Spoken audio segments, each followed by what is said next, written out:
नमस्कार, स्वागत है स्टडी विद आर के गौतम यूट्यूब चैनल में। आज पढ़ेंगे सामान्य विज्ञान के महत्वपूर्ण प्रश्न जो सभी परीक्षाओं के लिए महत्वपूर्ण होंगे।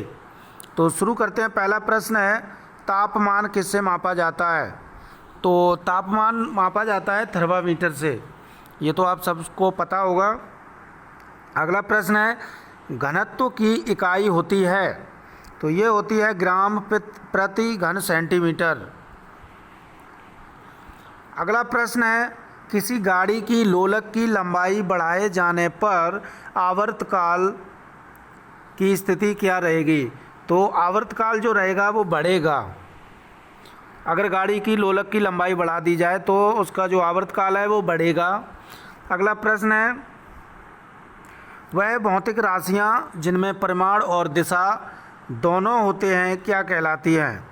तो ये कहलाती हैं सदिश राशियाँ। अगला प्रश्न है, जिन भौतिक राशियों में परिमाण होता है लेकिन दिशा नहीं होती है उन्हें क्या कहते हैं? तो उन्हें कहते हैं अदिश राशियाँ। अगला प्रश्न है, ऊर्जा, शक्ति और ऊर्जा दोनों क्या हैं? तो शक्ति और ऊर्जा दोनों जो हैं वो अदिश राशियाँ हैं।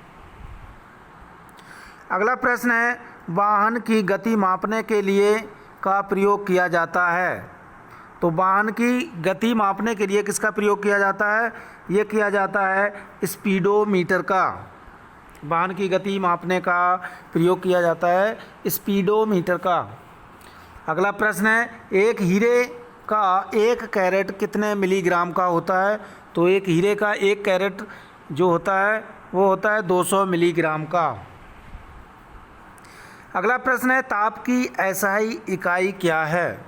तो ताप की एसआई इकाई है केल्विन। अगला प्रश्न है, कोण की इकाई क्या होती है? तो कोण की इकाई जो होती है वो होती है रेडियन।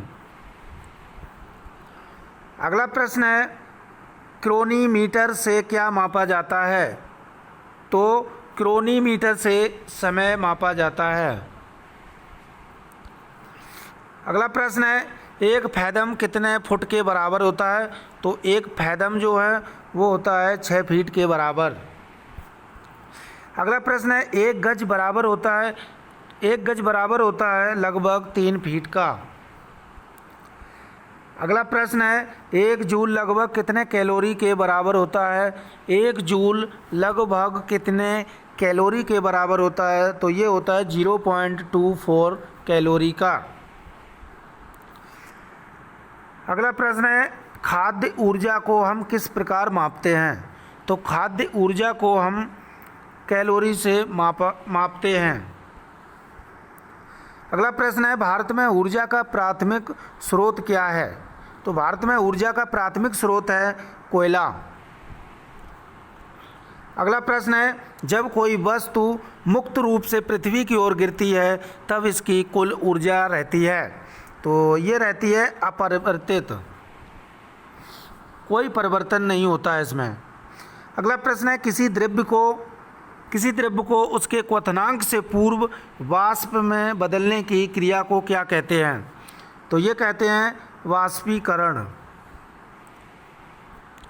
अगला प्रश्न है, पानी में तैरती वस्तु का आभासी भार कितना होता है? तो पानी में तैरती वस्तु का आभासी भार होता है 0।